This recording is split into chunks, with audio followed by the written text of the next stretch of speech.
अलैहिस्सलाम ने मेरे आका के कंधे मुबारक को पकड़ा और सफ़ों को चीरते हुए नबी सल्लल्लाहु अलैहि वसल्लम को मुसल्ले पे लाके खड़ा कर दिया और कहा कि आका, इनको आपका इंतजार है। अल्लाहु अकबर।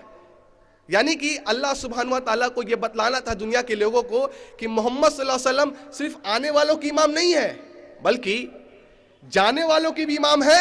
मोहम्मद रसूलुल्लाह सल्लल्लाहु अलैहि वसल्लम, ये है मोहम्मद सल्लल्लाहु अलैहि वसल्लम। मोहम्मद सल्लल्लाहु अलैहि वसल्लम की शख्सियत ये है कि सिर्फ आने वालों की इमाम नहीं, बल्कि जाने वालों की भी इमाम है मोहम्मद रसूलुल्लाह सल्लल्लाहु अलैहि वसल्लम। ये अल्लाह को बतलाना था। और अल्लाह के नबी मोहम्मद सल्लल्लाहु अलैहि वसल्लम ने फरमाया, लौ कान मूसा हय्यन व अदरका लमुवती लक्तबानी, कि अगर आज मूसा अलैहिस्सलाम भी जिंदा होकर के मेरी उम्मत में आ जाएंगे, उनको निजात मिलेगी मेरी इत्तिबा से। तारीखी जुमला अल्लाह के नबी ने फरमाया, क्या कहा कि अगर मूसा अलैहिस्सलाम भी अगर आज मेरी उम्मत में आ जाए, उनको निजात मिलेगी मेरी इत्तिबा से। मैं कहता हूं इन यहूदियों और नसरानियों से कि आप तो मूसा अलैहिस्सलाम में मानने वाले हैं। मेरे नबी मोहम्मद सल्लल्लाहु अलैहि वसल्लम ने फरमाया कि अगर आज मूसा अलैहिस्सलाम भी आ जाए तो उनको मेरी इत्तिबा से निजात मिलेगी। मैं कहता हूं वक्त का रसूल आए तो उसको निजात मिलेगी नबी की इत्तिबा से। आप किस नबी को मान बैठे हैं या आप किस किताब को फॉलो कर रहे हैं? आपकी भी निजात और पूरी इंसानियत की निजात सिर्फ एक ही तरीके से पॉसिबल है, मोहम्मद सल्लल्लाहु अलैहि वसल्लम की इत्तिबा की जाए। क्योंकि वक्त के रसूल को मोहम्मद सल्लल्लाहु अलैहि वसल्लम की इत्तिबा करनी पड़ेगी। अगर मूसा अलैहिस्सलाम आ जाते तो आपको भी करना पड़ेगा। इसलिए हमें नबी सल्लल्लाहु अलैहि वसल्लम की इत्तिबा करनी चाहिए अगर हमको निजात चाहिए तो ये दो सबक मिला हमको मिराज के वाक़ये से। आगे चलिए। ये मक्का के लोग ही थे जिन्होंने मोहम्मद सल्लल्लाहु अलैहि वसल्लम को कहा था कि मोहम्मद सल्लल्लाहु अलैहि वसल्लम अमीन है। अल अमीन का लक़ब दिया, द मोस्ट ट्रस्ट वर्दी। आप सोचिए, जिस रात मोहम्मद सल्लल्लाहु अलैहि वसल्लम हिजरत के लिए अबू बकर सिद्दीक रज़ी अल्लाह अन्हु के साथ निकल रहे थे, आपने अपने बिस्तर पर हज़रत अली रज़ी अल्लाह अन्हु को लिटा दिया था। क्यों? इसलिए, और आपने हज़रत अली को कहा कि ए अली रज़ी अल्लाह अन्हु, कि जिनकी अमानतें मेरे पास रखी हुई हैं, जब वो मुझे खोजते हुए आएंगे तुम उन लोगों की अमानतें उनको वापस कर देना। ये किसने कहा? मोहम्मद सल्लल्लाहु अलैहि वसल्लम ने कहा। आप सोचिए, एक ऐसा आदमी और एक ऐसी कौम के लोग जो मोहम्मद सल्लल्लाहु अलैहि वसल्लम से नफरत करते हैं, जो मोहम्मद सल्लल्लाहु अलैहि वसल्लम के पैगाम से नफरत करते हैं, जो मोहम्मद सल्लल्लाहु अलैहि वसल्लम की तालीमात से नफरत करते हैं, जो उनके असहाब से नफरत करते हैं, जो नहीं चाहते इस्लाम फैले, ऐसे लोगों के लिए भी नबी सल्लल्लाहु अलैहि वसल्लम कह रहे हैं, हज़रत अली को अपने बिस्तर पे सुला करके गए और कहा कि उनकी अमानतें वापस कर देना। अल्लाहु अकबर। वो जानते क्यों? क्योंकि वो जानते थे कि गरचे मैं ना मानूं, लेकिन मोहम्मद सल्लल्लाहु अलैहि वसल्लम एक ऐसे इंसान है जो कभी भी अमानत में खयानत नहीं कर सकते हैं। उन्होंने कभी भी अपनी रखी हुई अमानत को वापस नहीं माना, गरचे वो नबी सल्लल्लाहु अलैहि वसल्लम के पैगाम से नफरत करते थे, उनके असहाब से नफरत करते थे। उन लोगों ने लक़ब दिया था मोहम्मद सल्लल्लाहु अलैहि वसल्लम के को मोहम्मद सल्लल्लाहु अलैहि वसल्लम क्या है? अल अमीन है, द मोस्ट ट्रस्टवर्दी। सहाबा इकराम कहते हैं रज़ियल्लाहु अलैहिम अजमईन कि मोहम्मद सल्लल्लाहु अलैहि वसल्लम बड़े नरम दिल थे। साथ साथ मोहम्मद सल्लल्लाहु अलैहि वसल्लम जब जंग के मैदान में जाते थे तो ही वॉज फेरोशियस। आप सोचिए, नबी सल्लल्लाहु अलैहि वसल्लम की ज़ात अक़दस कैसी है। अल्लाहु अकबर। मुसलसल 23 साल अल्लाह के नबी मोहम्मद सल्लल्लाहु अलैहि वसल्लम पे अल्लाह की वही, कुरान मजीद की वही नाजिल हो रही है। मुसलसल 23 साल, दिन रात। कई सहाबा इकराम ने कहा कि अगर वही के नुज़ूल के वक्त हमारा पैर या हमारा हाथ नबी अकरम सल्लल्लाहु अलैहि वसल्लम के पैर के नीचे अगर होता, साथ बैठे होते अगर होता, और वही नुज़ूल होता नबी सल्लल्लाहु अलैहि वसल्लम पे, तो गोया हमें ऐसा पता चलता कि हमारा हाथ या हमारा पैर किसी चीज से चूर कर दिया जा रहा है। बड़ी तकलीफ हमें महसूस होती। क्यों? क्योंकि अल्लाह ताला फरमा रहे हैं सूरह अल हशर आयत नंबर 21 में, लौ अनज़लना हाज़ल क़ुरआन अला जबलिन लरअयतुम खाशियम मुतसद्दियम मिन खश्यतिल्लाह, कि अगर हम इस कुरान को पहाड़ पे उतारते तो पहाड़ रेजा रेजा हो जाता। कहने का मतलब क्या है? आप इस कुरान को ले जाइए, किसी पहाड़ पे रखिए, क्या पहाड़ रेजा रेजा होगा? नहीं होगा। फिर अल्लाह ताला ने ऐसा क्यों कहा? ये वही की वेट था। वही सोचिए कितना भारी होगा कि पहाड़ जैसे विशाल चट्टान पे भी, इतने बड़े सख्त चीज पे भी अल्लाह ताला कहता है अगर हम अपनी कुरान के अपने वही को पहाड़ पे उतारते तो पहाड़ रेजा रेजा हो जाता। अब जरा सोचिए, नबी अकरम सल्लल्लाहु अलैहि वसल्लम के जिस्म अतहर पे ये वही दिन रात उतर रही है, ठंडे में उतरे तो नबी सल्लम पसीना पसीना हो जाते। आप सोचिए नबी सल्लल्लाहु अलैहि वसल्लम के जिस्म अतहर पे क्या गुजरता होगा। अल्लाह अकबर। 23 साल मुसलसल 6000 से ज्यादा आयतें दिन रात। और यहीं पर बस नहीं, इतने भी में भी मोहम्मद सल्लल्लाहु अलैहि वसल्लम गरीबों की मदद करते हैं, बीमार की इयादत करते हैं, अल्लाह के तौहीद के पैगाम को आम कर रहे हैं। ये तो दिन के वाकयात हैं। और जब रात का पहर होता आराम करने के लिए, तो रात के आखिरी पहर में अर्श वाला हुक्म देता कि ए नबी मोहम्मद सल्लल्लाहु अलैहि वसल्लम आप रब की बारगाह में खड़े होइए। यानी रात के आखिरी पहर में कमर सीधी करने के लिए बिस्तर नहीं, बल्कि अल्लाह की बारगाह में खड़ा होना पड़ता मोहम्मद सल्लल्लाहु अलैहि वसल्लम को। सोचिए 52 साल की उम्र में मैक्सिमम इंसान को आप सुनेंगे या तो डायबिटीज हो गया, या तो घुटनों में दर्द है, या कोई अलग अलग प्रॉब्लम है। मोहम्मद सल्लल्लाहु अलैहि वसल्लम 52 साल की उम्र में तैफ जाते हैं। तैफ जो मक्का से उस वक्त 5000 फुट ऊपर था, एक पहाड़ी से होके जाना पड़ता था, वो पहाड़ी नोखीला। मैं सवाल करना चाहता हूं मोहम्मद सल्लल्लाहु अलैहि वसल्लम की जरूरत क्या थी इसकी? आप तो तौहीद का पैगाम आम कर रहे थे। 52 साल की उम्र में आप तैफ जाते हैं, 5000 फीट की पहाड़ी का सफर तय करके, वो पहाड़ी नोखीला। सिला क्या मिलता है वहां? लोगों ने इतना मारा कि आपके जिसमें अत्थर से खून इतना बहा कि आपके जूते भी खून से डबडबा गए।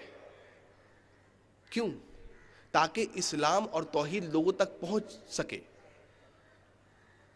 ठीक। और सिला क्या है? नबी सल्लल्लाहु अलैहि वसल्लम को लहू लुहान कर दिया गया। फिर भी नबी सल्लल्लाहु अलैहि वसल्लम की अजमत और रहमत देखिए, अल्लाह के नबी फिर भी दुआ कर रहे हैं कि ए अल्लाह तू इस कौम को हिदायत दे। फिर भी अल्लाह के नबी सल्लम इस कौम की हिदायत के लिए दुआ कर रहे हैं। इतना कुछ होने के बाद भी ये है मोहम्मद सल्लल्लाहु अलैहि वसल्लम, ये है मोहम्मद सल्लल्लाहु अलैहि वसल्लम।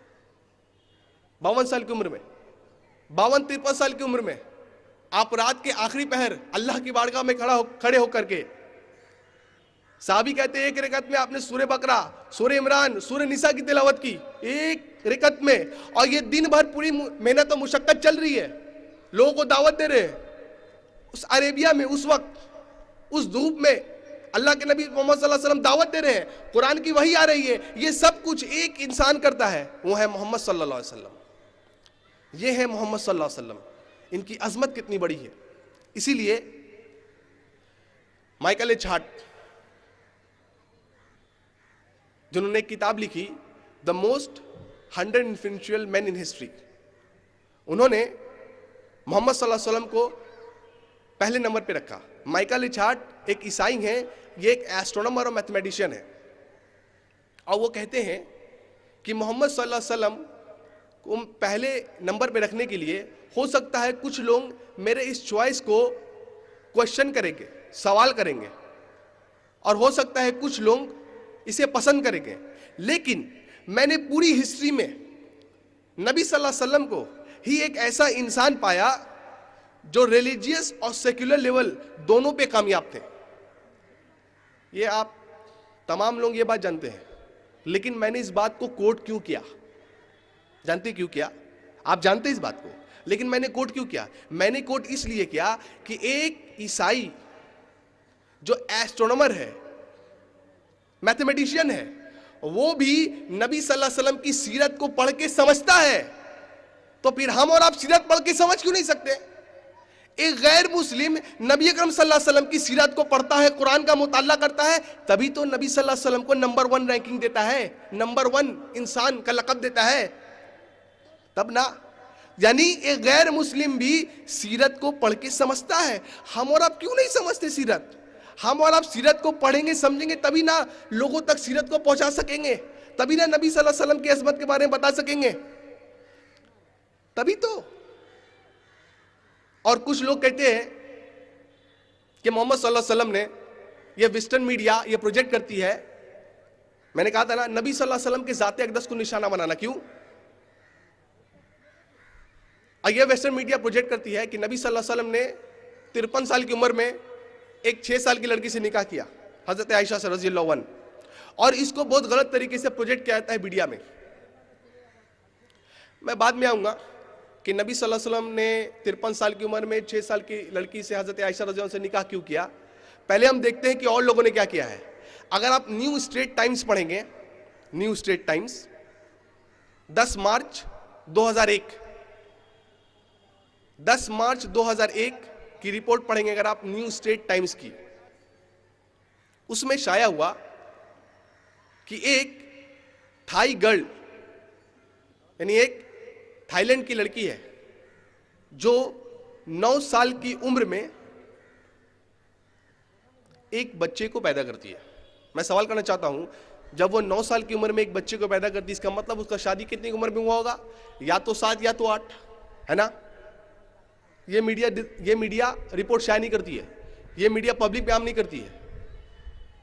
According to Catholic encyclopedia, Catholic के जो एनसाइक्लोपीडिया है उसके अकॉर्डिंग, उसके अनुसार जोसेफ, जो ईसा अलैहिस्सलाम के सपोज्ड फादर माने जाते हैं, कैथोलिक एनसाइक्लोपीडिया के अकॉर्डिंग जोसेफ जब 90 साल के थे, उन्होंने मेरी से, हजरत मरियम सलाम, ये कैथोलिक एनसाइक्लोपीडिया कहती है, हम नहीं मानते हैं, जब 12 साल की थी तो निकाह किया। कितना साल का डिफरेंस हुआ? 78, 78। मोहम्मद सल्लल्लाहु अलैहि वसल्लम 53 साल के 6 साल की लड़की से निकाह करते हैं, रुखसती नहीं हुई है, रुखसती 9 साल में होती है। कितना डिफरेंस हुआ? 47। मीडिया इसको हाईलाइट नहीं करती है। 78 साल का डिफरेंस डाइजेस्ट होता है, 48, 47 साल का डिफरेंस डाइजेस्ट नहीं होता है। क्यों? दिस इज हिपोक्रेसी, ये हिपोक्रेसी है। और आपको ताज्जुब होगा कि अमेरिका में डेलावेयर एक सिटी है, इसमें एज ऑफ कंसेंट लड़कियों के लिए शादी के लिए है, 100 साल पहले था 7 साल, अभी चेंज करके 15 कर दिया, पहले 100 साल पहले 7 साल था।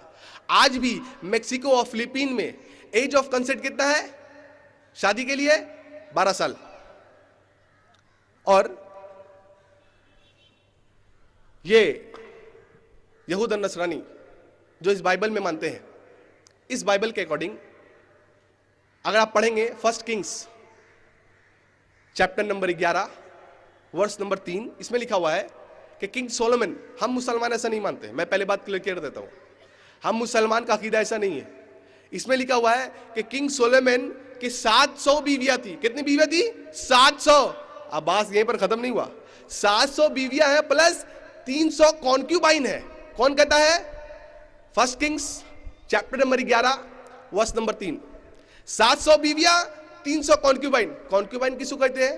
कॉन्क्यूबाइन उस औरत को कहते हैं जिसके साथ किसी मर्द के संबंध हो बगैर शादीशुदा, इसको कहते हैं कॉन्क्यूबाइन। आप समझ गए? अगर आप पढ़ेंगे book of Genesis chapter number 25 verse number 1, उसमें लिखा हुआ है अब्राहम की तीसरी बीवी का नाम है केतुरा। इसी बाइबल में लिखा हुआ है 1 Chronicles chapter number 1 verse number 32, लिखा हुआ है अब्राहम की कॉन्क्यूबाइन है केतुरा। इससे पता यह चलता है कि अकॉर्डिंग टू द बाइबल, इस बाइबल के अनुसार वाइफ एंड कॉन्क्यूबाइन ये सिनोनिमस है, मतलब एक है, इसमें कोई डिफरेंस नहीं है। इसीलिए तो यूएस डिपार्टमेंट ऑफ रिपोर्ट कहती है कि अमेरिका में जब एक आदमी सेटल होता है यानी शादी करता है, ऑन एन एवरेज उसकी 8 सेक्सुअल पार्टनर्स होती है। ये मीडिया को डाइजेस्ट होता है, ये चीज मीडिया को डाइजेस्ट होता है। लेकिन एक 53 साल का आदमी 6 साल की लड़की से निकाह करे, ये डाइजेस्ट नहीं है। हाँ, एक आदमी 8 सेक्सुअल पार्टनर्स रखे शादी के पहले, जायज है। होमोसेक्सुअलिटी हो, जायज है। आपको पता है आज इंग्लैंड की government billions of pound spend कर रही है चाइल्ड पोर्नोग्राफी को रोकने के लिए। अस्तगफिरुल्लाह, चाइल्ड पोर्नोग्राफी को रोकने के लिए यूके की government billions of pound spend कर रही है। मैं कहता हूं स्टार्ट करने को कहा था किसने? आप पैसा बनाना चाहते हैं गलत चीज को शाया करके, और जब वो चीज आपके हलक में आके अटक जाती है उसको आप बंद करना चाहते हैं और बंद नहीं कर पा रहे। सॉल्यूशन कौन लेके आए हैं? सॉल्यूशन लेके आए हैं आखिरी नबी मोहम्मद सल्लल्लाहु अलैहि वसल्लम। लेकिन ये लोग मानना नहीं चाहते। क्यों? क्योंकि अगर मोहम्मद सल्लल्लाहु अलैहि वसल्लम की तालीमात को मान लेंगे तो क्या होगा? ये फहाशी कैसे होगा? श्री कृष्ण महाभारत के अनुसार सेक्शन नंबर 15, श्री कृष्ण की 16,108 बीवियां हैं। हमको कोई प्रॉब्लम नहीं है। According to Mahabharata section number 15, Shri Krishna की 16,108 बीवियां हैं। किसी की 11 बीवियों प्रॉब्लम है, किसी की 700 है, 800 है, 16,000 है, मीडिया कोई प्रॉब्लम नहीं है। 11 बीवी क्यों? दरअसल में ये हिपोक्रेसी है।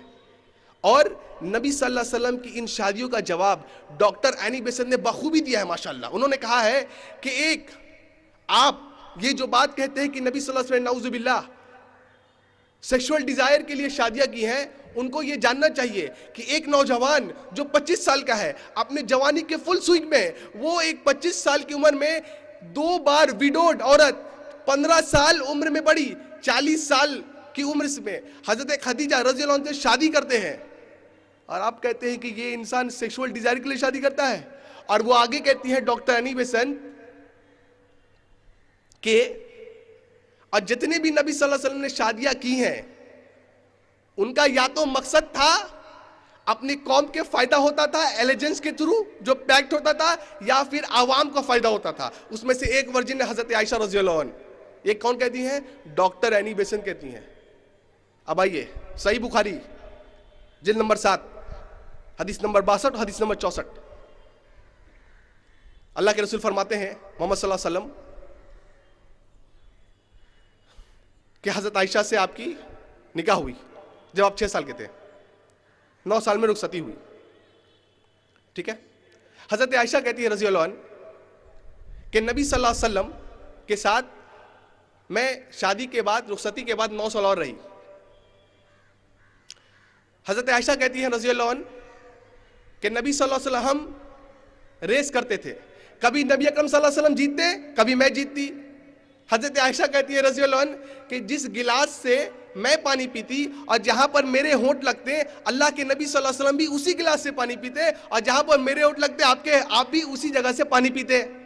हजरत आयशा कहती है रज़ियल्लाहु अन्हा।